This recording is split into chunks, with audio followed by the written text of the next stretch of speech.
इस नाव को, ये हमारी लक्ष्मी है जी। ये हमारे राम भगवान को पार लगाने वाली एक नैया है जी जी। ये हमारे आस्था से जुड़ा हुआ, एक हमारे भावनाओं से जुड़ा हुआ हमारा नाव है, हमारे पेट को पालने वाली हमारी रोजी रोटी है।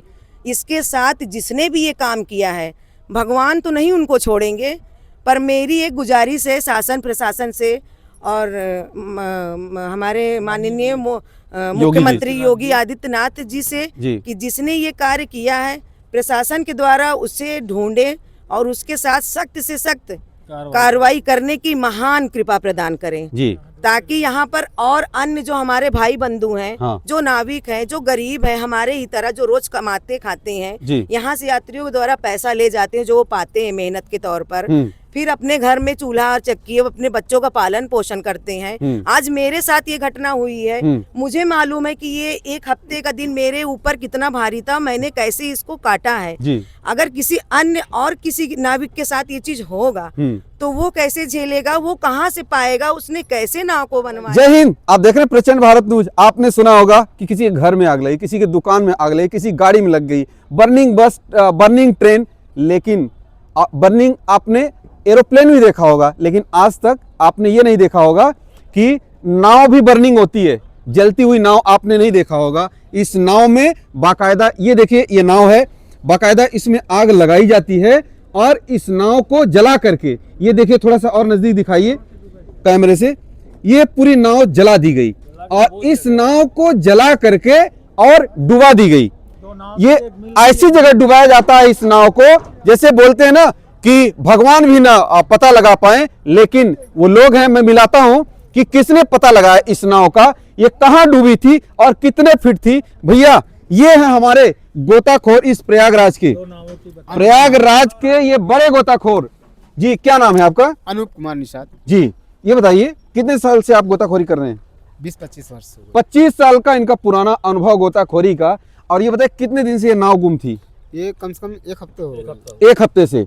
और कैसे पता लगाया आपने? हम लोग का प्रकरण होता है, हाँ। तांत का एक मानक होता है, एक मानक होता है, रस्सी का जो है बना लेते हैं जी। इधर रहिए, उधर मत जाइए।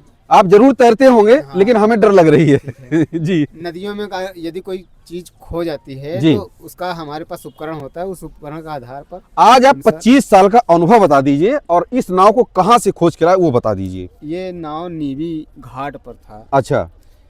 संगम से ले जाया गया, हाँ। और फिर उसके बाद निवी घाट के आसपास डुबो दिया गया जी। वहीं पर हमने अपने उपकरण का द्वारा जो है इनको तलाशा। कितने दिन लगी आपको खोजने में? खोजने में हम लोग चौथा दिन ही। 4 दिन में आपने खोज लिया? खोज लिया। कब, यानी टाइम कितना लगा खोजने में? टाइम का मतलब कि एक दिन में कितने घंटे खोजते थे? एक दिन में 11 बजे से लेकर शाम 6 बजे तक, 5 बजे तक खोजते थे जी। मैं जो ऑनर हैं इस नाव के उनसे ही मिलाता हूं, लेकिन पहले आपसे बात कर लूं। तो कितना नीचे जाकर के आप इसको मतलब डुबकी लगाते हो? वैसे तो हम लोग 50 फीट के आसपास, 50 फीट तक जो है गहराई में जा सकते हैं कोई, हाँ। भी चीज तलाशने के लिए। ये नाव कितने नीचे मिली? ये नाव जो है 20-22 फीट के आसपास मिल गई, क्योंकि गंगा जी में था। गंगा जी में गहराई कम होती है, इसलिए 20 फीट। यमुना जी में ज्यादा होती है गहराई? यमुना जी में ज्यादा होता है, ज्यादा गहराई होती है, हाँ। गंगा जी में कम होता है। तो ये गंगा जी में इसलिए 20-22 फीट में मिल गया। ये 20-22 फीट में। यही यमुना जी में होता तो कम से कम 25-50 फीट पानी में होता। अच्छा ये बताओ भैया, इस 25 साल में आपने कितने लोगों को आपने निकाला या खोजा है इस प्रकार से?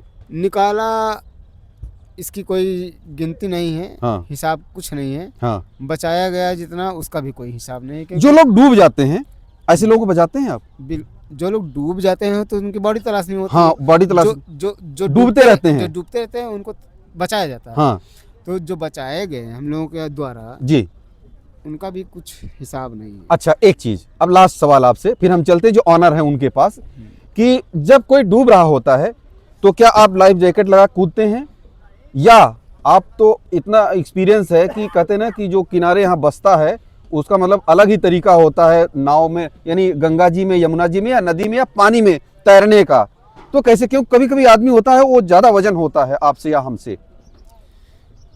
होता ये है ना कि जितने भी फॉर्मेलिटी होती है जी, वो जाहिर सी बात है प्रशिक्षण के अनुसार जो है जी, प्रशिक्षण के दौरान दिया जाता है जी। लेकिन जब कोई सामने तत्काल जो है दिखाई पड़ जाता है, हाँ। कोई डूब रहा है तो जी। वो प्रशिक्षण काम नहीं आता है, ओके, क्योंकि उस वक्त जो है तत्काल दिमाग में ये आता है कि वो व्यक्ति बचे कैसे। हाँ, मौके तो पर एक क्या क्षण भी जी, गंवाना नहीं होता है इसमें। आवश्यकता क्या होती है उस जिस- हिसाब से काम जिस करना होता स्थिति है। में होते हैं हम, हाँ। उसी स्थिति में हम उनको बचाने के लिए कूद पड़ते हैं। जी चाहे जैसे भी स्थिति में हम होते हैं, कोई उपकरण नहीं है हमको लेना पड़ता, जी उनके पास पहुंच करके उनको बचा लेते जी, आपको बहुत बहुत शुभकामनाएं। आप जैसे और लोग तैयार हों और लोगों की जान बचाएं। अब जी मैम, आपका क्या नाम है?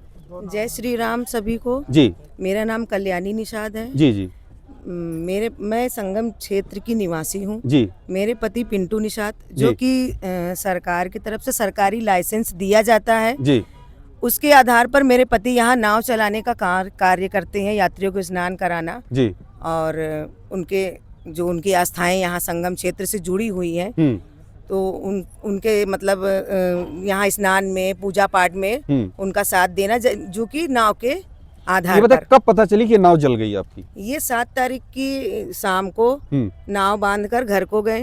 8 तारीख को सुबह आए तो नाव नहीं थी। अच्छा, कितनी नाव है आपके पास में? हमारे पास 2 नाव हैं। 2 नाव, उसमें से एक नाव ये एक नाव ये है, एक की अभी पता नहीं है। एक की पता नहीं है? नहीं है, दोनों हमने यानी दोनों दो के दोनों गुम हो गई। दोनों गुम हो गई। हमने दोनों नाव के मतलब तरफ से हमने दोनों नाव को दिखाते हुए कि हाँ। हमारी दोनों नाव FIR संगम किया क्षेत्र आपने? से गुम हो गई है। हमने जल पुलिस में और संगम जो प्रभारी है हमारे यहाँ जल पुलिस की, उनको हमने एक कंप्लेन किया एप्लीकेशन है दिया है, आपने? कंप्लेन दिया है। जी और उन्हीं के सहयोग से आज एक गोताखोर जो उन्होंने दिया, जो हमारे अनूप भाई हैं, जी जी इन्होंने बहुत मदद किया, जी। बहुत हमारे लोग के साथ संघर्ष ये बताइए कि घर का भेदी लंका डाह, क्या मैं गलत कर रहा हूँ, सही कर रहा हूँ? हो सकता है, बिल्कुल, ये तो हकीकत नहीं, है। आप यहाँ से इस पूरे क्षेत्र से बाहर कौन आएगा? आप बताइए, सोचने वाली बात है कि नहीं? सोचने वाली बात तो है ही है। फिर? इसीलिए मैंने प्रशासन से ये गुजारिश किया है कि जी। इस पर सख्त से सख्त कार्रवाई होनी चाहिए। जिन्होंने ये कार्य किया है, जी। एक घोर पाप और अपराध दोनों हुआ है। जी, ये हमारे राम भगवान को पार लगाने वाली नैया है। तो ये भगवान राम को पार लगाने वाली नाव है, जो कि आस्था का केंद्र भी है और अपने परिवार के भरण पोषण का एक माध्यम भी है। आप सभी का बहुत बहुत धन्यवाद। इस नाव के जलने पर आप सभी कमेंट जरूर करिएगा, आपकी राय क्या है? जय हिंद।